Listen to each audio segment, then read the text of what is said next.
নমস্কার, কেমন আছেন সবাই? আশা করি সকলে খুব ভালো আছেন, সুস্থ আছেন।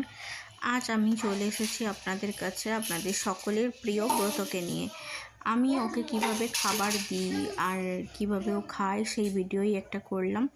যে কোনো খাবার ওকে আমি একদম নিজে হাতে খেতে ছেড়ে দিই, এরকম বাটিতে করে বা থালায় করে যাতেই হোক না কেন দিয়ে দিই। আর সেটা প্রথমে ওকে নিজে হাতে খেতে দিই, যাতে ওর খাবার অভ্যাসটাও হয় আর ও নিজে নিজে খেতেও শিখে যায়, পরে কোনো রকমভাবে ওকে অসুবিধায় না পড়তে হয়। তাই দেখুন, ওকে একটা শাক সন্দেশ দিয়ে দিয়েছি আর ও সেটাকে টিভি দেখতে দেখতে খাচ্ছে। হ্যাঁ, আমি একদমই পছন্দ করি না খেতে খেতে টিভি বা ফোন দেখার, ফোন ওকে যদিও দিই না।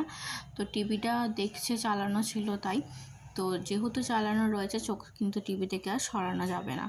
ওই কারণে উনি কী করেছেন, টিভি দেখতে দেখতে কেমন খাচ্ছেন দেখুন। আর এইটা বুঝতে পেরে গেছে আমি ভিডিওটা করছি। এবার ওনার